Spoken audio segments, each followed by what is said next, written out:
Hill station కదండి, 10 బస్తాలు load పడితే గాని బండి కదలదు. ఇదే కొండ, పదండి. పదండి, రండమ్మా, రండి బాబు. ఆర్స్లీకొండ, ఆర్స్లీకొండ, ఆర్స్లీకొండ, తెలుగు కళా జగతికిది గొప్ప కొండ.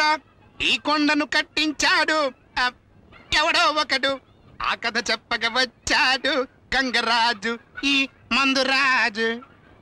దీనికి హార్సీ హిల్స్ అని ఎందుకు పేరొచ్చింది? చెప్తా. అసలు ఈ కొండ పేరు ఏనుగు మల్లమ్మ కొండ. తెల్లదొరలు మన దేశాన్ని పాలించే రోజుల్లో కడప, చిత్తూరు జిల్లాలు కలిసి ఉండే. దానికి కలెక్టర్గా లార్డ్ హార్సందర్ గారు ఉండేవారన్నమాట. పాపం ఆయన పెళ్ళానికి అనారోగ్యం ఎంతకాలంకి తగ్గకపోతేను మదనపల్లి శానిటోరియం ఆసుపత్రి తీసుకొచ్చి ఎట్టాడు. అబ్బే అక్కడ కూడా తగ్గల. దాంతో మనసు పాడు చేసేసుకుని గుండె రాయి చేసుకుందాం అనుకుని గుర్రం వేసుకుని ఈ బండరాల మీదకి వచ్చాడు. ఈ ప్రదేశం బాగా నచ్చి దొరసానమ్మ గారిని కూడా తీసుకొచ్చి ఇక్కడ ఎట్టాడు. దాంతో 10 రోజుల్లో చచ్చిపోద్ది అనుకుంది, 10 సంవత్సరాలు బతికింది.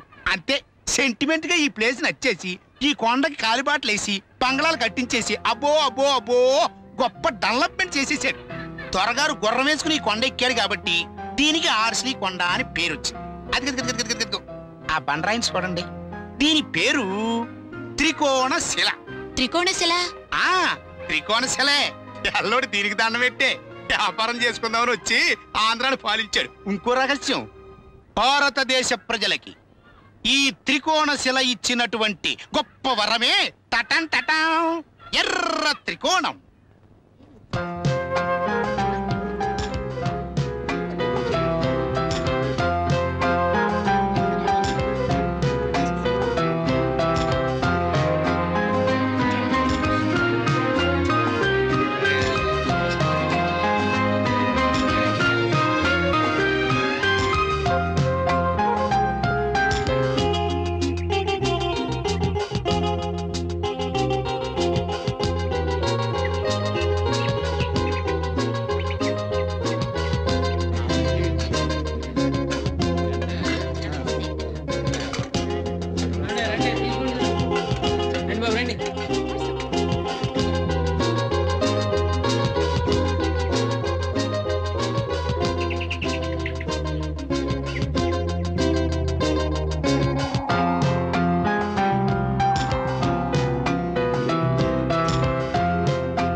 Lakshmi, I'm sorry. పొరపాటు నా భార్య అనుకున్నాను. నీ భార్య అనుకున్నావా? అనుకుంటావరా అనుకుంటావు. ఒళ్ళు కొవ్వెక్కితే కనిపించినోడి పెళ్ళాలందరూ నీ పెళ్ళాలాగే కనిపిస్తారా? రేయ్, నిన్నేం చేస్తానో చూడరా. రేయ్, నీ ప్రాణం తీసేస్తాను రా. ఆగండి ఆగండి ఆగండి ఆగండి. ఇప్పుడు ఎవరిని ఏమన్నారు, ఎందుకన్నారు? నా భుజం మీద చేయి వేసాడండి, పైగా నా భార్య అనుకున్నాను అంటున్నాడు. ఓహో, వీరి మీద చేయి వేస్తే వీరు బాధపడ్డారన్నమాట. ఏమయ్యా, పెద్ద మనిషి బుద్ధుందా? అయ్యో, ఈయన కదండి, ఈయన. ఆయన మీ ఆయన కాదు, ఈయన మీ ఆయన. మీ భార్యని తీసుకెళ్ళండి. అయ్యో ఆగాగు. ఇదిగో బాబు, ఇది నా పెళ్ళం, నేను దీని మొగుణ్ణి, మమ్మల్ని వదిలేయండి. పదండి పదం.